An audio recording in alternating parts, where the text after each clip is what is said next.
你好，我是 Frank。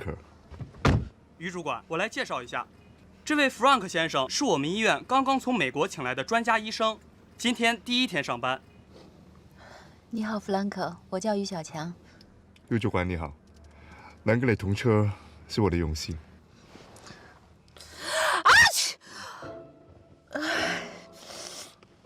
不好意思啊。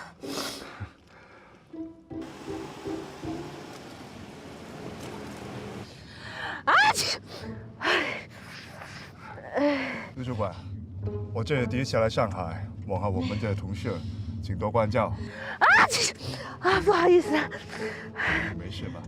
对不起啊，弗兰克，你是不是抹香水了？是啊，香水是男人精神的礼仪，也是绅士的名片。小林，停下车。不好意思，弗兰克，我对这个香水过敏，我下去打的。我打的好了。不，这个车里面我也待不住了啊。好的。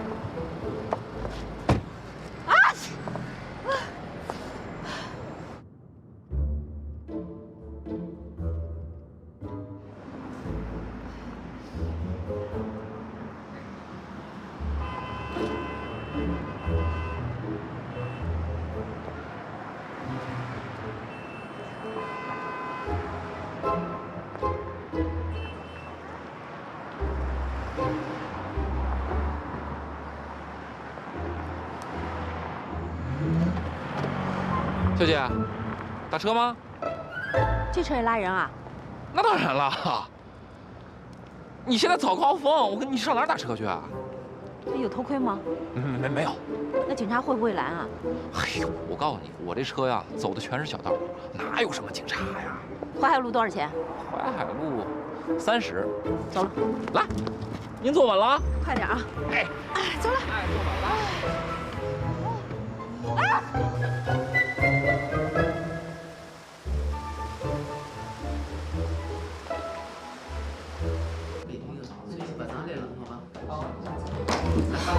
对不起，我迟到了。坐。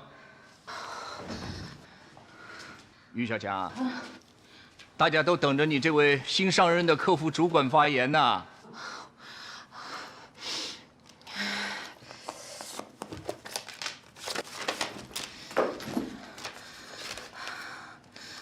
不好意思，我刚上任，第1次参加例会就迟到了，而且还是这样的一副模样，确实太夸张了。不过，我想我的这个造型还是很适合我的，因为我长得太普通了，我怕你们记不住我。今天第1次参加例会，只有这样你们才会对我印象深刻，见笑了。我想说，我来这个医院3年。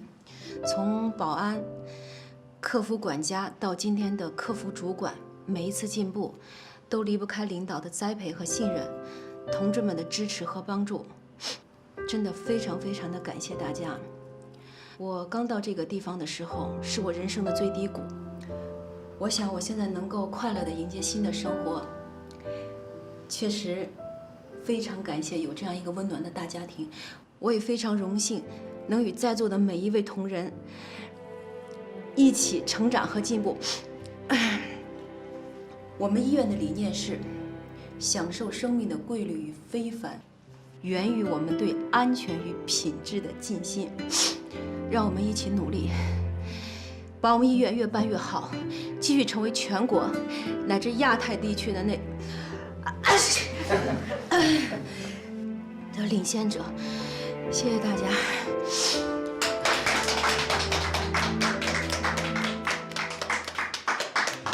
没办法呀，我就对那古龙水过敏，我就只好下车了。拦不到出租车，连摩托车也没有，就只好打了辆助动车。一路上被风吹的，头发就像刺猬一样炸开了，一进门被人笑死了。这有什么呀？就当你是别出心裁，今天专门为他们设计了这么个发型。哎，那男的是干嘛的？是我们医院新聘的美籍华裔的专家。哎，你说外国人是不是都爱喷香水？他是个中国人，叫了个外国人的名字，叫 Frank。你叫我？是，不好意思，我先接个电话。喂，那你带毛毛小心点啊，我这边有点事儿，回头我打给你。你要不要我帮你买点抗感冒药？不用了，那个我离你远一点就没事了。真不好意思，为了表达我的歉意，今天晚上我请你吃饭。不用的，我过敏是我自己身体的问题，你不用客气啊。那怎么才能表达我的歉意？要不从明天开始我再不用古龙水了。不用，我明天自己带上过敏药就行了。不要因为我改变了你那么多年的习惯，那样我也挺不落忍的。你落枕？我没有落枕，我是说心里挺不落忍的，心里挺不安的啊。不好意思，我得先走了。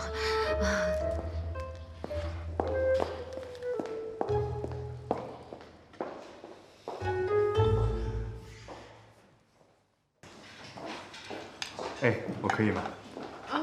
你坐吧。谢谢。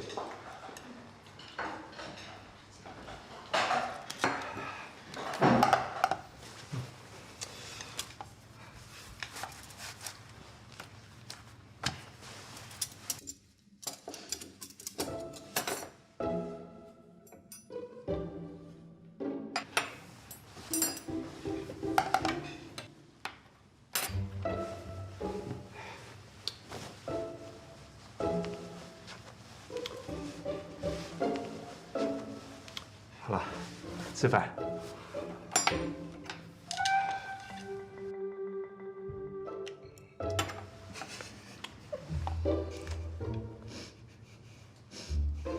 你是在笑我吗？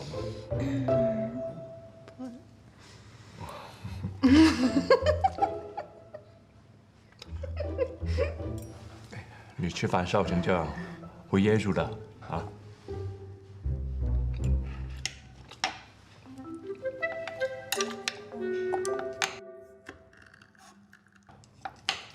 哎，要不要把刀直接给你啊？不用了，我吃好了。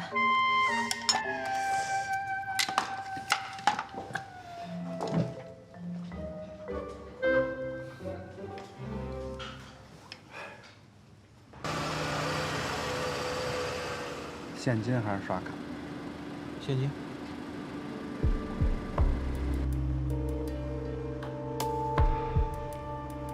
再见。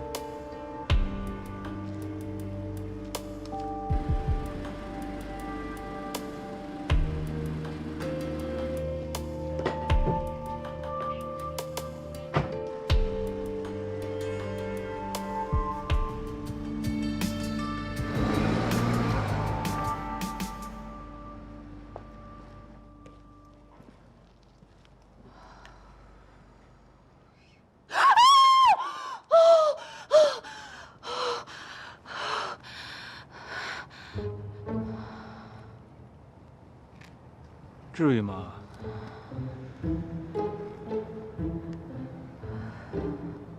什么情况啊？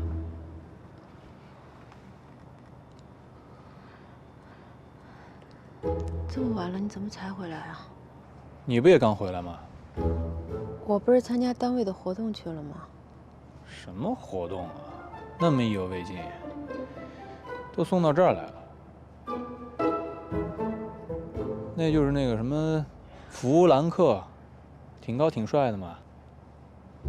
送就送呗，还搂搂抱抱，脸都贴一块了吧？别瞎说了好吗？你再说一遍。我都看见了。你别多想了，人家是从美国回来的，可能是西方人的礼节吧。西方人的礼节就在西方用，这在东方，在我家门口。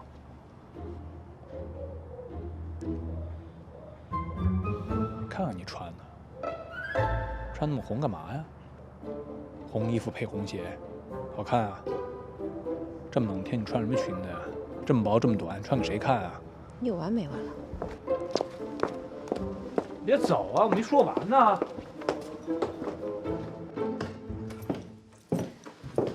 给我站住！你躲什么呀？我躲什么了？我这不是回家了吗？你还知道回来？现在都几点了？推介会什么时候结束的？说话呀8点半。哎呀，你还挺诚实。结束以后去哪儿了？我问你话呢。开完会我去黄浦江边站了一会儿。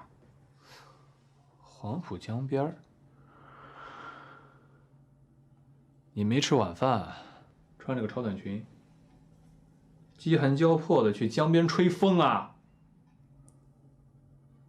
哦，我忘了，还有一个男士陪着呢，你的内心是火热的。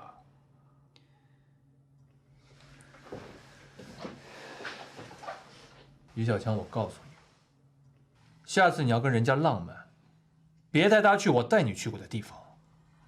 我们俩去的不是我们俩去过的地方。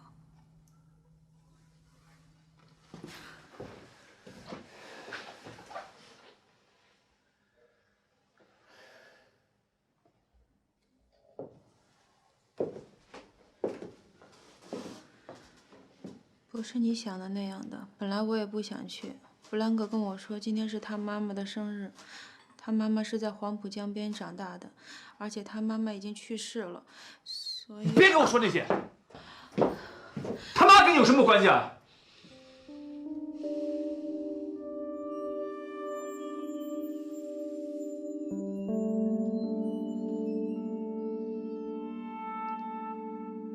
你有没有告诉过他，你有丈夫，有孩子？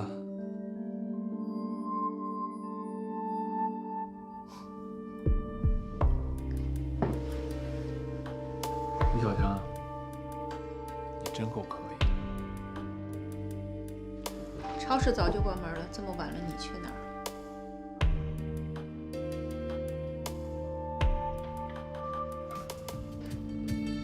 我跟一女的去喝酒了。这小强姐现在天天晚上都要学英文。135。你英文不是挺好的吗？我记得过了6级了。他那老师是60级的，人家是 ABC， 英语是母语，我能跟人家比吗？我还以为开外挂了呢。哎，老师男的女的？男的啊。男的？那你不担心啊？有什么可担心的呀？有什么可担心的？现在全世界最流行师生恋，你们家于小强长得那么有魅力，是吧？哎呀，这2个人天天在一块儿啊，日久生情。别怪我没提醒你啊，这没个火花还有个火星的。你是认真的吗？我当然是认真的，你就应该给那男的点颜色看看，让他知道你的存在。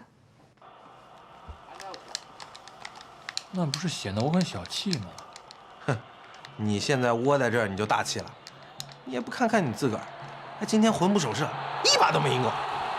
哎呀，哎，我又进球了。你是在侮辱你的对手。我甚至不补。哎，太没意思了，不玩了，不玩了，回去。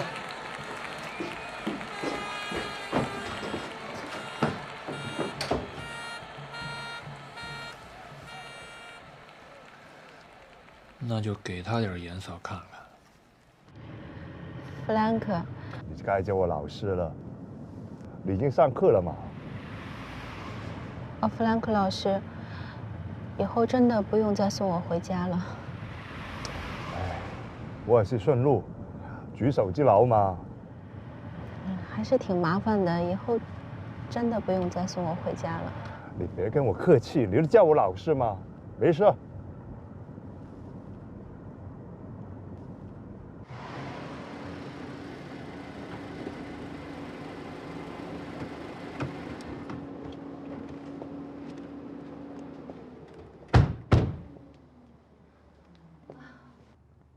See you tomorrow. It's nice to be with you. What? It's nice to be with you. Okay. 你是听不到还是听不懂啊？ I don't know。没关系，我可以翻译给你听。课外的东西就不用给我翻译了。这句话，我还是想翻译给你听。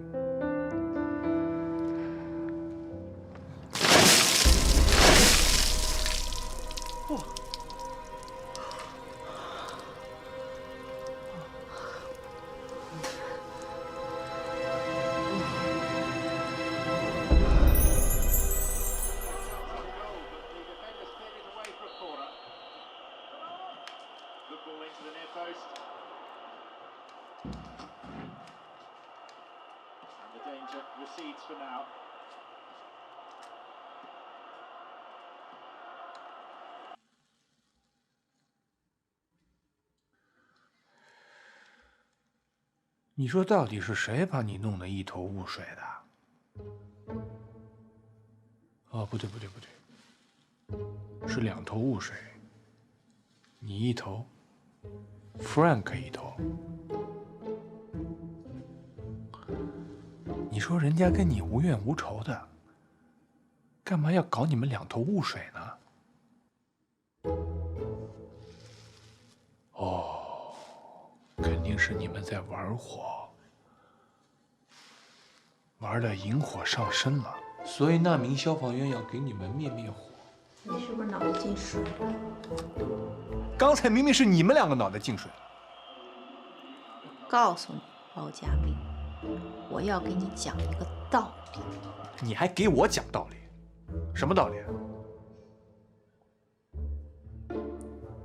如果你想让我这样子，我就一定要那样子。啊？这什么道理啊？就是这个道理。于小强，你想给我讲道理，你能不能把这个道理说清楚啊？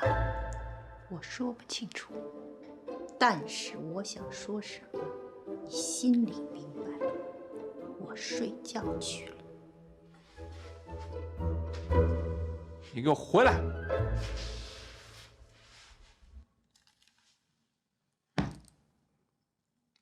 坐这儿。不。我数3，1、2。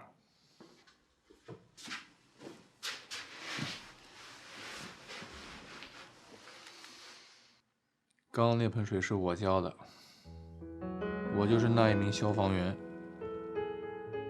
我这么做是为了让 Frank 明白一个道理：他越是想那样子，我就偏让他这样子。这个道理我讲的比你明白。我知道你心里一定清楚，我相信 Frank 会更清楚。我要睡觉去了。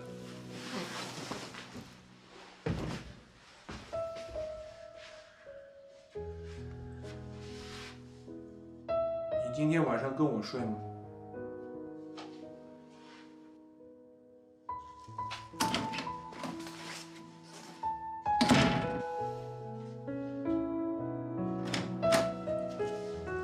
我要问你个问题：什么动物的牙齿是黑色的？我告诉你，那只动物叫 Frank。Dress ADDRESS。于小强，你还睡不睡啦？哎呀，慢睡，别吵了，烦死了。你非要在睡觉的时候背单词吗？老师说了，每天晚上这单词都要记一遍的。那你是记单词呢，还是记老师呢？这卡片是老师写的吧？对。我告诉你啊，于小强，以后这些卡片你不许带进卧室，更不许带到床上来。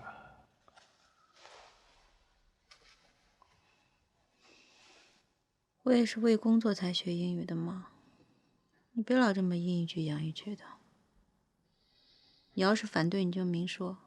好，我明说。他要是正儿八经教你英语，我不反对。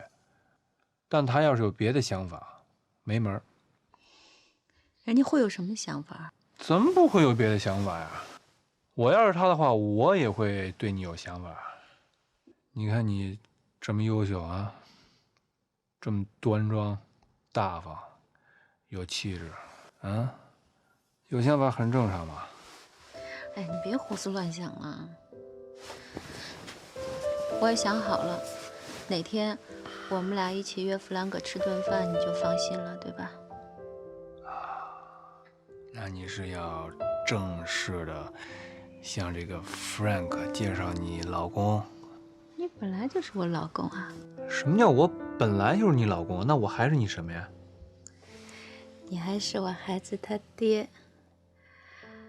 My true love, my life, my everything。哎呀呀呀，这2句儿童英语学的不错嘛。行吧，你好好跟 Frank 学吧啊。我还有件事没跟你说呢。兰心今天找过我了，她说我婆婆阿红对打官司有点打退堂鼓的意思了，所以她想让我找她去谈一次。你怎么想的？我想找她谈一次，因为我不想打官司。我不知道你同意不同意我去。你当然要去了。为什么呀？打官司对毛毛不好。你咋这么好？ Because I'm your husband, your life, your love, your everything。你说英语，我的鸡皮疙瘩都要出来。你说的贼好，特别好，真的。我不是 Frank。我说你说的好，我已经说你说的好了吗 ？Frank 是 ABC， 我是波泼墨。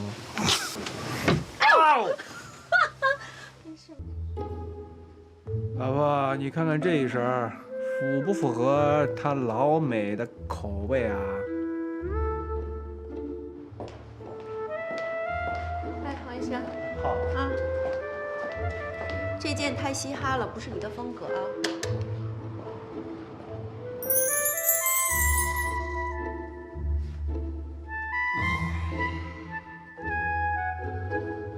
这一件不嘻哈了吧？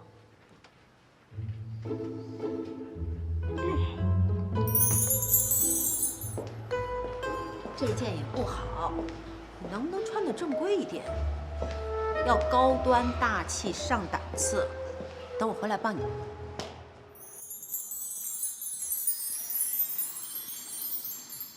挑。晚上见。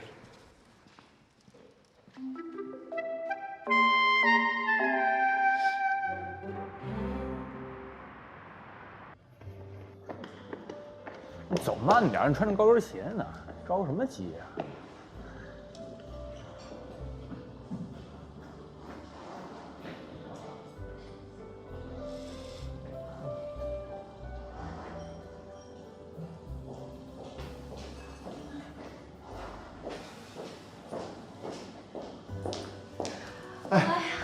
主管来了。我要介绍一下，这位是我老公包家明，这位是我的同事弗兰克。啊，你好，你好，你好，幸会了。啊，坐，别站着。啊，坐坐坐。没有等太久吧？啊，没有。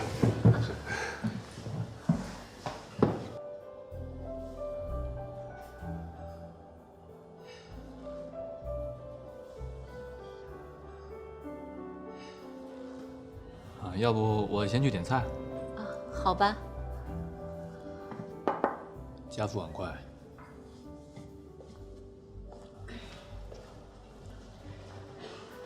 哎，服务员。你好。麻烦加份餐具。好的。我还以为你是跟我单独约会，没想到你把朋友也叫来。弗兰克，我刚才跟你介绍，你可能没有听清楚，他是我的老公。老公？丈夫。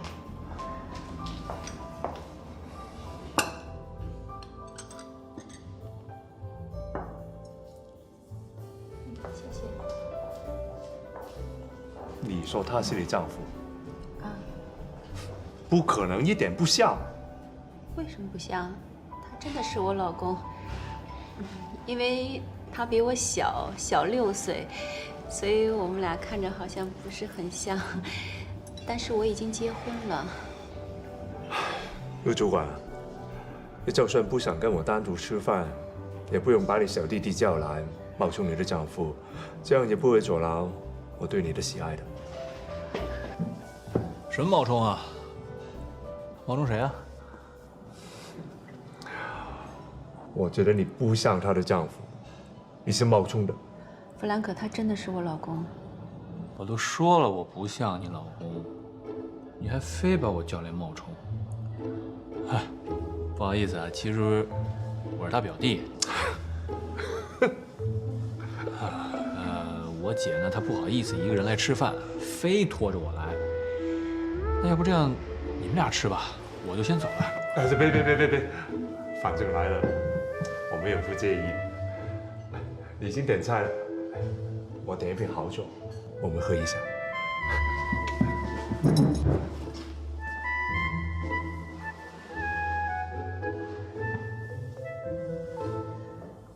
挺好的嘛，啊，风度扁扁的。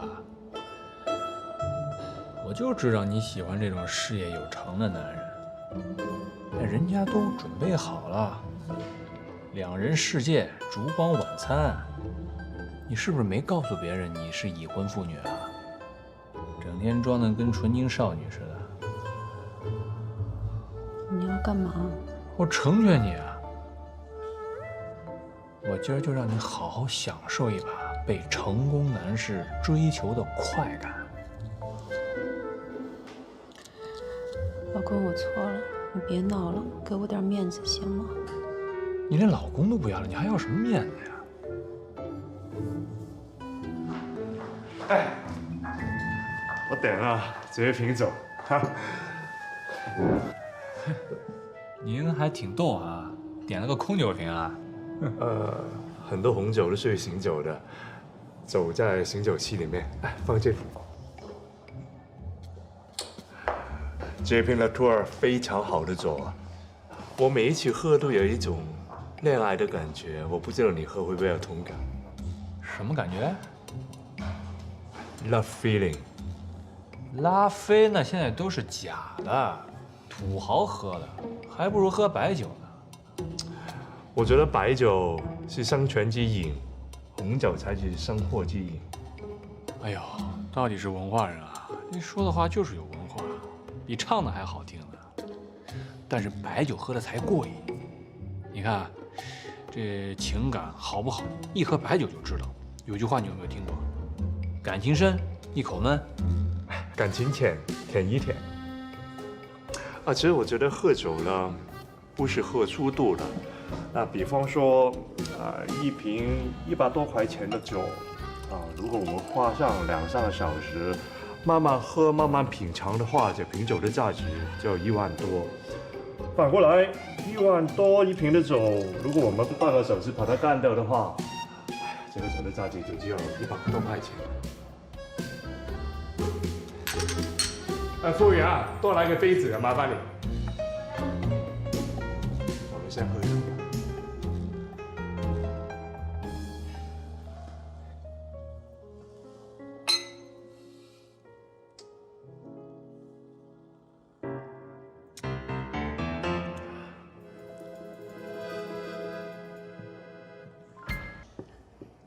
谢谢啊。凤爪、鸭舌、那乳干都是下酒的好菜啊。来，姐啊，多吃点啊。Frank 先生，别客气啊。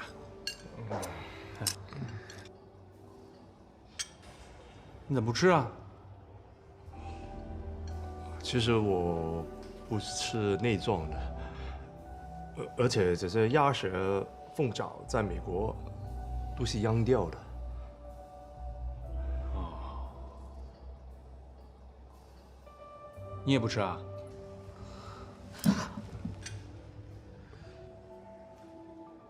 哎呦，你能不能注意点形象啊？在我们这个来自美国的绅士先生面前，别手爪子抓鸡爪子，行不行啊？可是你不知道，他平时就爱吃这个内脏，去火锅店，是吧？鸭肠、鹅肠，啊，毛肚、血块那都是必点。还有，你别看他是属猪的啊，可爱吃猪脑了。平时在家没事就炒个猪肝什么的，鸡胗、鸭胗那都是他的零食。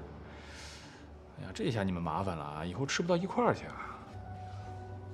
不会，我也可以入乡随俗，尝一下嘛。啊，你说的是入乡随俗是吧？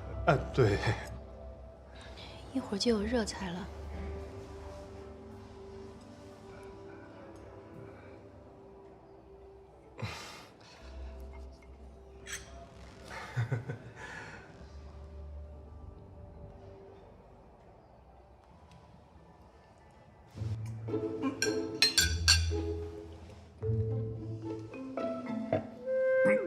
哎呦，你这酒也喝得太快了，这1万块的酒都被你喝成100块了。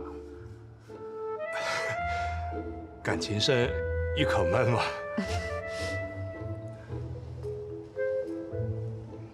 那个，你要不爱吃就不要勉强了。不会，不挺好吗？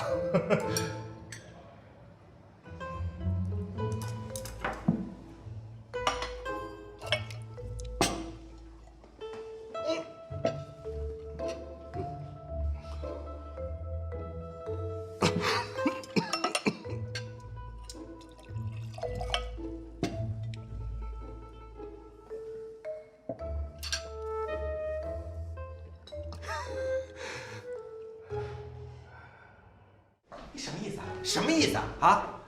我连跟你妈说句话的权利都没有，是不是？你就这么不愿意承认我是你的男朋友，是不是？哎，芳芳，我今天算是看清楚你了啊！弄了半天，我就是你心里一备胎啊！我就是一傻子，我就是一跟屁虫，我天天跟在你身后。说完了吗？我告诉你啊，我觉得还没有到时候，到时候我会介绍我妈妈跟你认识的啊。我到底算个什么啊？你这是无视我，无视我，无视我！今天你妈好不容易到店里来啊，我都已经自己在介绍了，你干嘛拦着我？我真奇怪了，现在男人怎么那么在乎名分的？名分很重要吗？重要。我至少要知道我在你心里是什么位置，是不是？要不然我就跟个屁一样。咦，这个是你自己说的啊？那你就是个屁吧。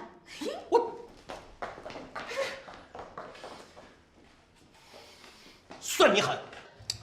我觉得男女之间能成为夫妻，必须要各方面都很匹配的。啊，好像我觉得自己挺适合你的，我有很好的事业，能给你幸福，能保护你，也能提升你的个人生活品味，所以我们俩应该是一对。Frank 先生，那你觉得像我这样的，应该找什么样的女孩才匹配我呀？你现在做什么工作啊？没工作啊，就在家待着。那我劝你，别先交女朋友了。你连稳定的工作都没有，生活都成问题，你怎么能养活你的女朋友？更别说给她幸福了，对吗？他说的太对了。弗兰克，别喝了。好。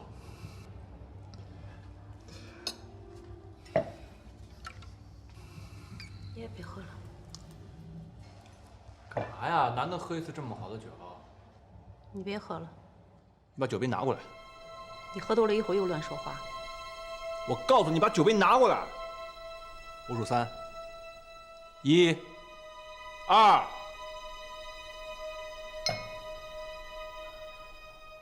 没工作怎么了？没工作，老婆不一样听我的话吗？我让她干什么，她就干什么。我先走了。干嘛去啊？我回家啊。给我坐好。你给我坐下！喂，就算是她老公，也不可以这样对她的。我教训自己老婆，你管得着吗？一边待着去。我喜欢她，就要保护她。弗兰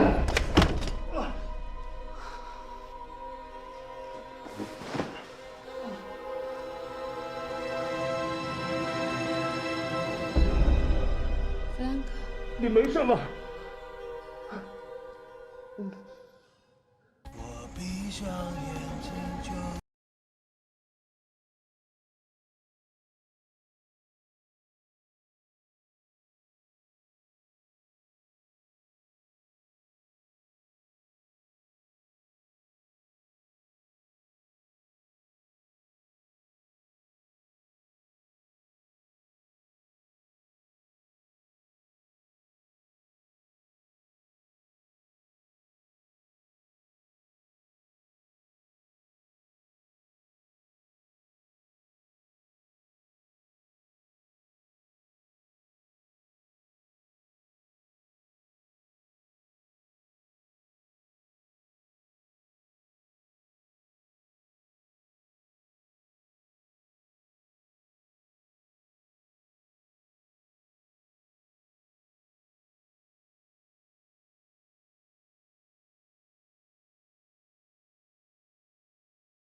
老公怎么还不回来呀？我真的是太愚蠢了。为什么要约弗兰克和佳明一起吃饭呢？都是你出的馊主意。哎，你搞清楚啊！这件事情跟我有什么关系啦？是你自己想出来的，好吧？如果不是你来找我，我也不会想出这个馊主意。本来想两全其美，结果现在赔了丈夫又折兵。弗兰克受伤，佳明回来肯定跟我没完。要我说呢，今天你这个小老公能出手打人，跟你平时的做。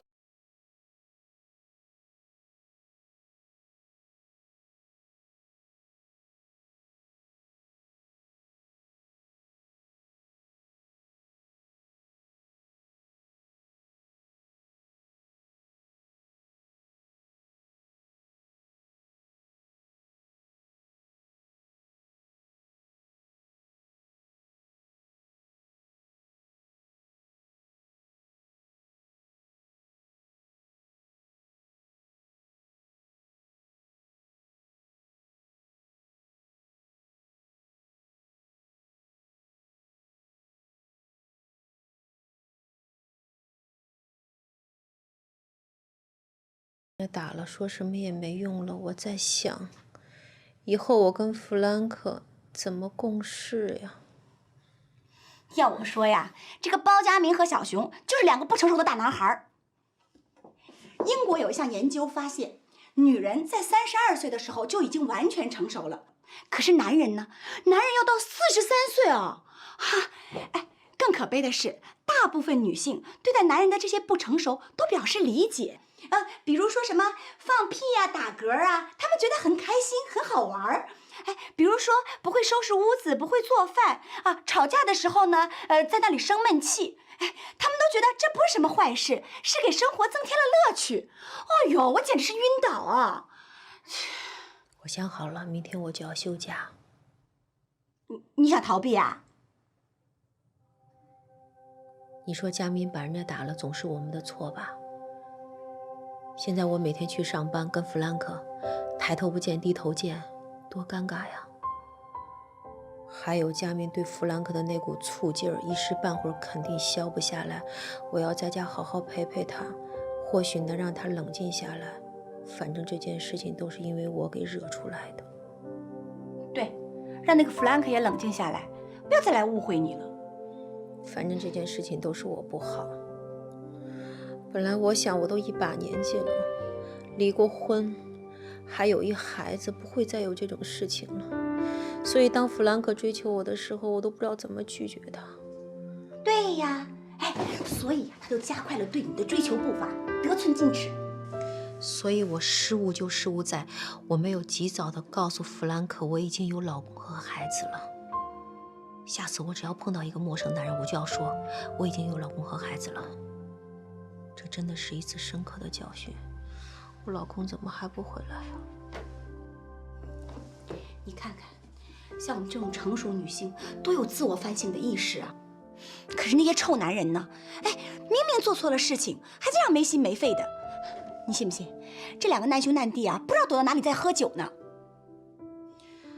我老公不是臭男人。那小熊是好吧？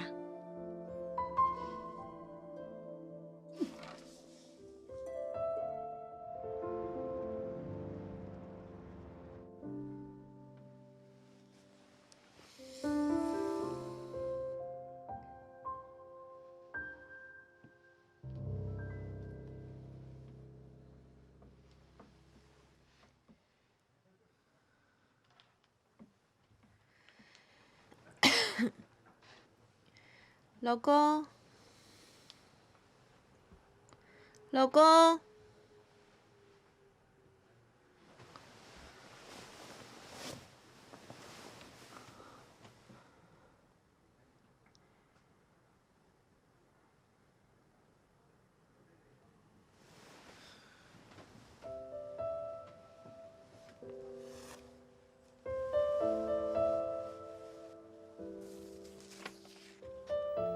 小强，很难过我们吵架了，我也不知道怎么面对你。我去崇明找金毛毛了，那些英语单词和短句我都输到电脑里了，不会耽误你的学习。爱你的佳明。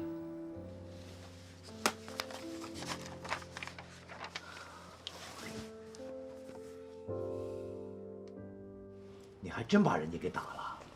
打了？不。真看不出来，你吃起醋来脾气还挺大。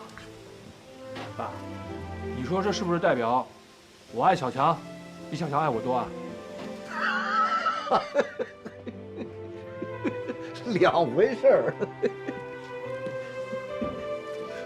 我说心里话，我越来越喜欢你了。你再喜欢我也没用，关键是小强他能不能原谅我啊？所以你来找我了，是不是？啊？我挺高兴的，你受了委屈，碰上麻烦，不找别人，来找我这个老丈人，这是不是说明咱俩关系特别好，你特别信任我，啊？哎，不像以前呢，以前那个女婿，每次来都跟我欠了他的事。爸，你怎么拿我跟刘光耀比啊？这能比吗？我跟你多亲啊！我跟我爸都没说过这么多话。说起你爸爸，给你看样东西。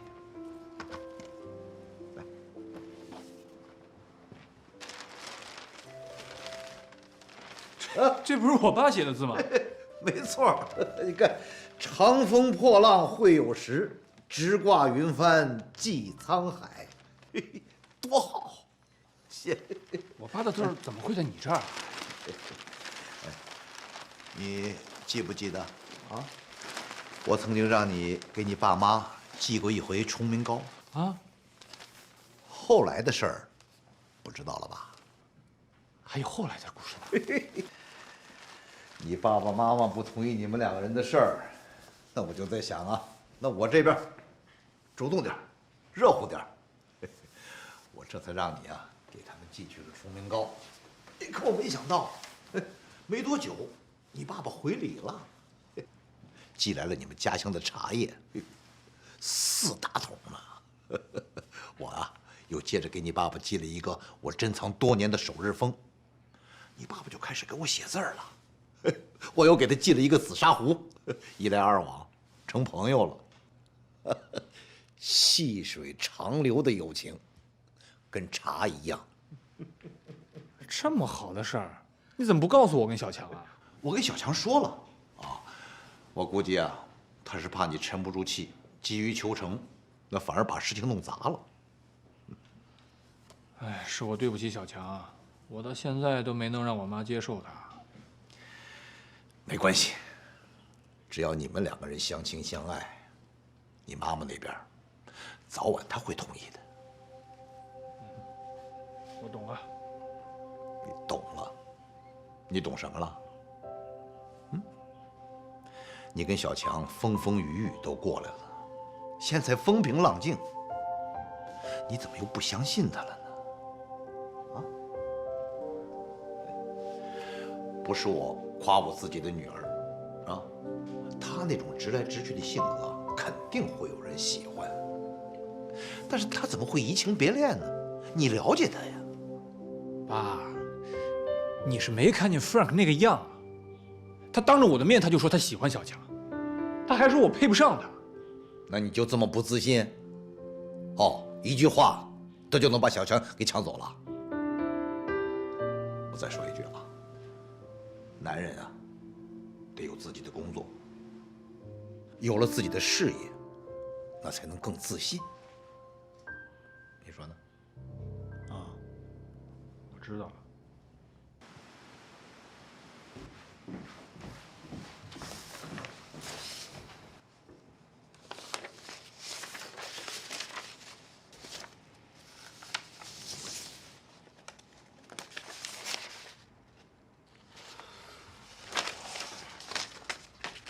检查结果怎么样？原谅我实话实说了，情况不是很乐观。我本来以为物理治疗会对你起效的，可我发现你学了缺少一根眼实体，你还做过子宫肌瘤手术，这个手术对你身体伤害很大。这么说，我怀孕的几率微乎其微。如果你选择继续治疗，这个过程会非常漫长，而且你要做好最坏的思想准备。对不起，我放弃。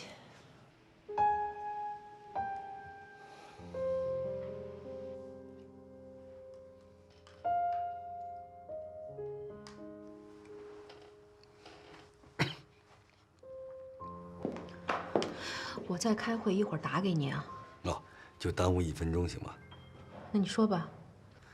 还是我妈那点事儿，想着亲手给孙子试那件衣服，你看能不能我们晚上过去一趟，给孩子试试？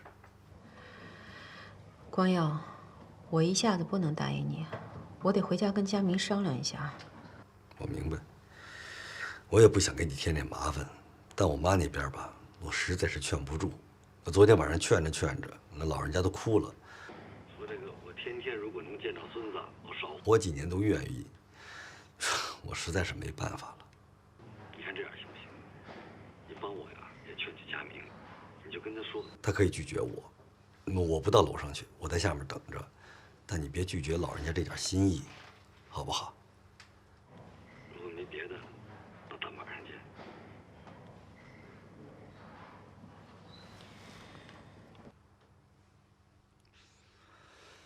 哎呀！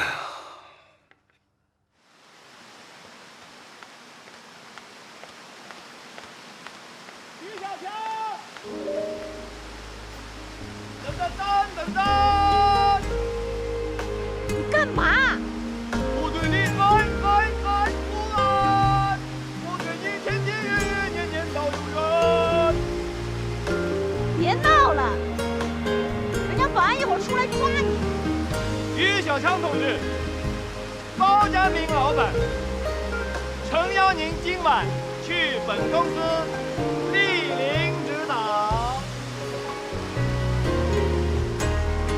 小包子，慢点下来，随本宫一起前往。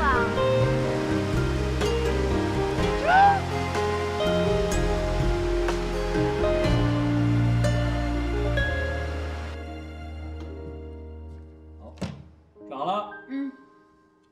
1、2，怎么样？还行吧？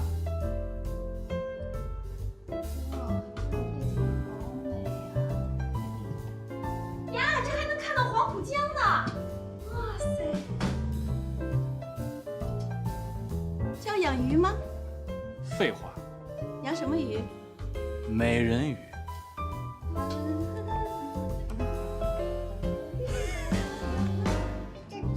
这个是绿的，这个呢是蓝的。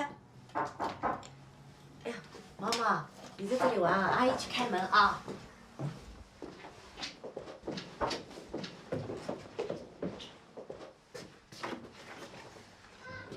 哎呦，阿姨呀，小管呐，小强在不在啊？啊，大姐还没回来嘞。我可以进来看看毛毛吗？啊，阿姨呀，佳明特意关照的，不能随便放人进来的。你也晓得的，我上次都犯过错误了。哎，我明白，不难为你。我到楼下等。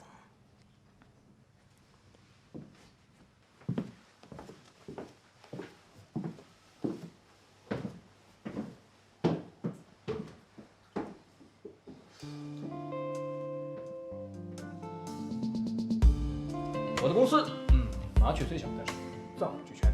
还井井有条。你在哪儿啊？我在这儿。你在那儿。我去看一眼。哇！哇！你哇什么呀？真棒呀，老公！看完了，咱俩回家吧。啊？有事儿？我没事儿啊，看完了挺好的，真的挺好的。你在敷衍我？没有啊，你是不是真有事儿啊？那个老刘下午给我打了一个电话，我就知道什么事儿啊？他说他妈想看看毛毛试穿那新衣服怎么样，他一会儿带着他妈妈到咱们家来找我们。你答应了？我没有，我跟他说，我得先跟你商量一下。有什么好商量的？你现在就给他们打个电话，告诉他我们俩今天晚上有事儿，让他们别来了。不太好吧？他说他妈昨天晚上都哭了，老人老了嘛，就是想多见见孙子。你心软了？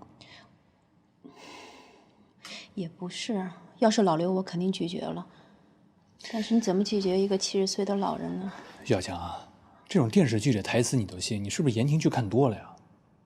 你今天晚上就给他们一个明确的态度，当断不断，后患无穷。你想一辈子都被他们牵着鼻子走啊？我知道，我保证以后一定听你的话。今天能不能？今天晚上你真扫兴。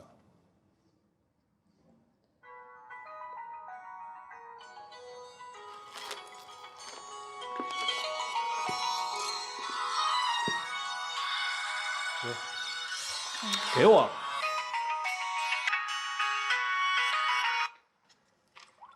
今儿晚上手机放我这儿。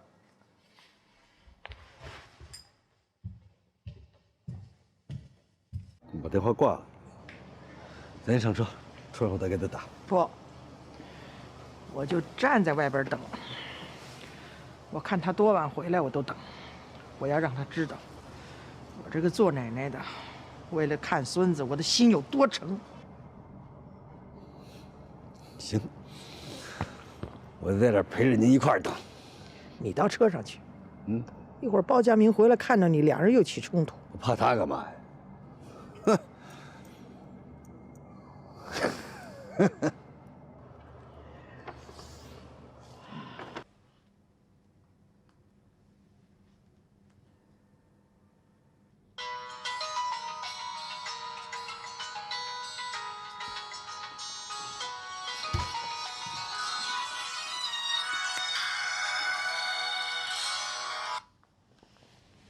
喂，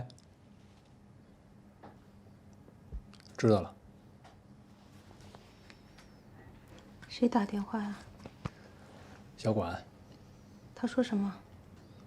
老太太来了，一直在楼下等着呢。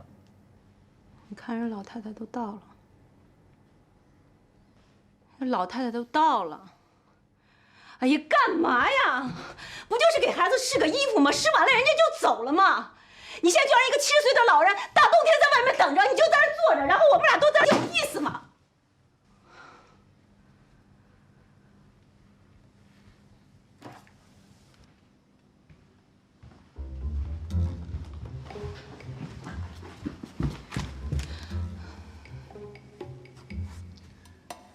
你能不能好好说话？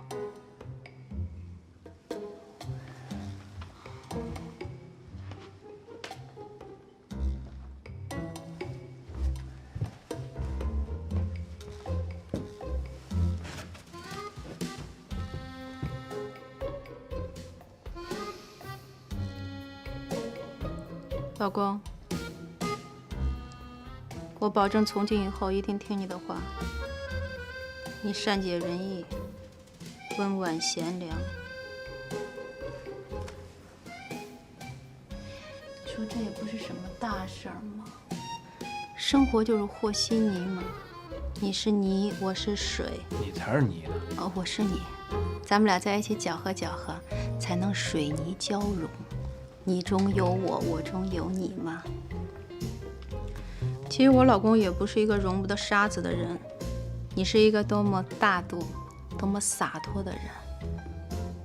你不是也经常跟我说，善待别人也是给自己积福报，对吧？行了行了，你别废话。水乳交融都说成水泥交融了。帮我把衣服穿上。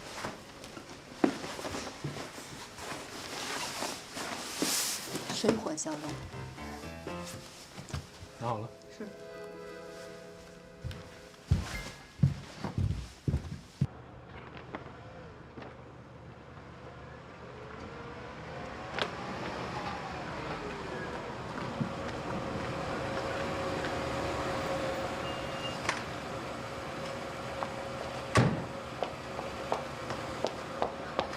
妈，怎么不坐在车里等啊？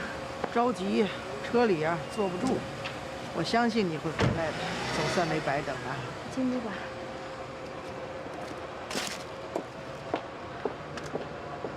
你不上去啊？我妈上去就行了。我答应过小强，不上去。你上去吧，我就在这儿等。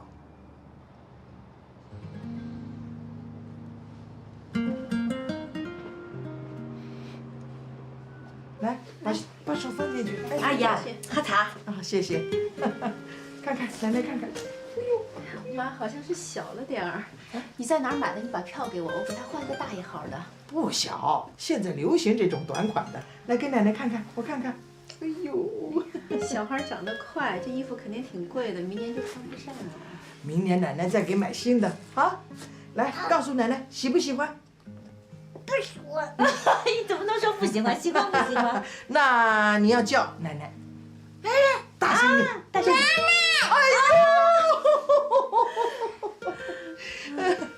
哎呦！那个，我好了，我就不打搅了，我先走了。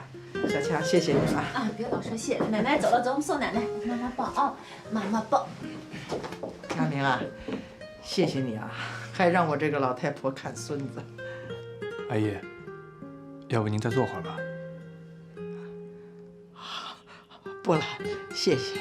光耀还在下边等我呢，谢谢。那我走了啊，走，送奶奶啊。让奶奶抱抱吗？嗯。哎呦要，哎呦奶奶抱，很重的吗？哎呦乖了，哎呦要奶奶抱呢，你看看。小心台阶。哎呦，哎光耀，哎试过了没有？试了。合适。叫爸爸。爸爸。哎呦好乖，过2天爸爸来看你好不好？好。来，哎呀赶紧，外边冷，抱他进去吧。嗯，跟奶奶再见。跟奶奶再见。飞哥，哎呦，快进去吧！啊，行，小强，我们走了，再见。小强，谢谢啊，拜拜。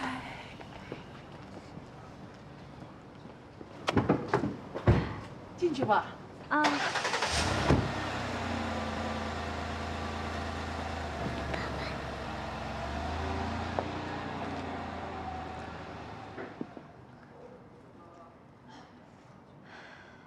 太出场。场赢得了热烈的掌声。他的主持一如既往的亲切自然，没有使用太多煽情的言语，尽量让现场的氛围。哎，你回来了。你出去了？啊，我陪妈给孩子送衣服去了。妈想让她过生日那天让孩子穿上。哎，我今儿给你打电话，你怎么关机了？我去弗兰克医生那儿了。哦，有好消息吗？我再也不去了。这算是好消息吗？什么意思啊？我放弃了。我想，如果老天爷坚决不让我做妈妈，我认命了。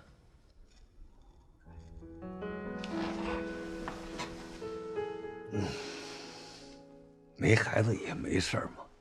你看现在好多那叫什么丁克家庭的人，人照样生活得很好，咱们也会很幸福。那你以后不会嫌弃我吗？不会呀，放心。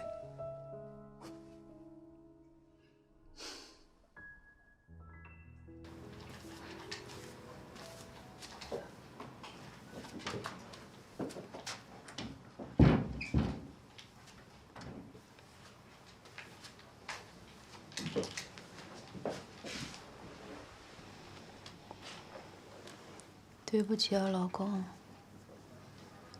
你娶了我，还娶了我的过去。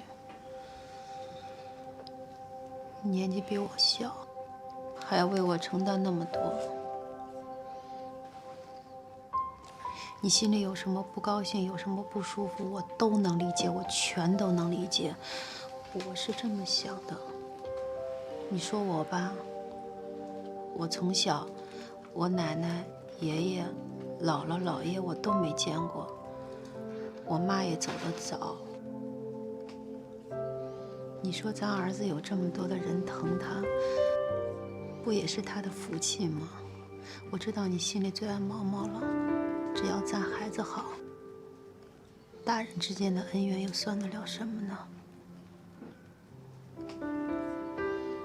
说完了。啊。其实你说的这些我都明白。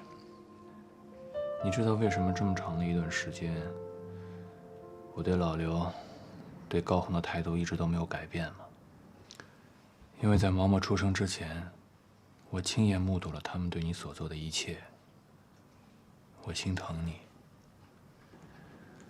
现在毛毛长大了，长得这么可爱，他们争着来当毛毛的奶奶、爸爸，我觉得对你太不公平了。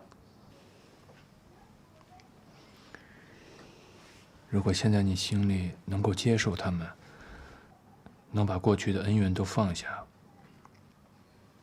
我支持你，我站在你这一边。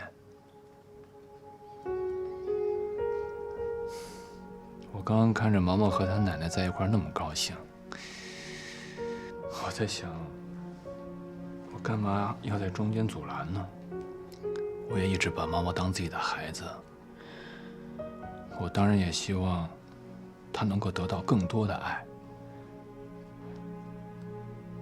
更何况，毛毛是他们的亲骨肉，那一份爱是我无法替代的。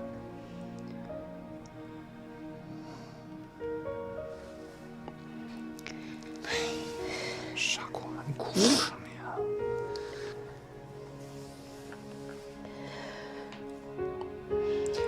你在我的心中永远都是无法替代的。你咋这么好？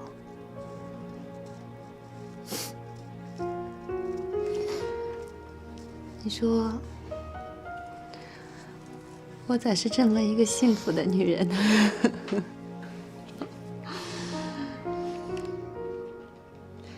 我的命为什么这么好？你告诉我。我不是跟你说过吗？你遇到我，才是你最好的年华。要不趁着那么好的年华，你也给我生一个孩子呗？那万一我生不出来呢？怎么可能？我火力这么旺。我是说，万一你会不会在外面去找别的女人？快说。哦，还可以这样啊？那我考虑一下。包家明，毛毛睡着了吗？睡着了。那我们去努力。 No。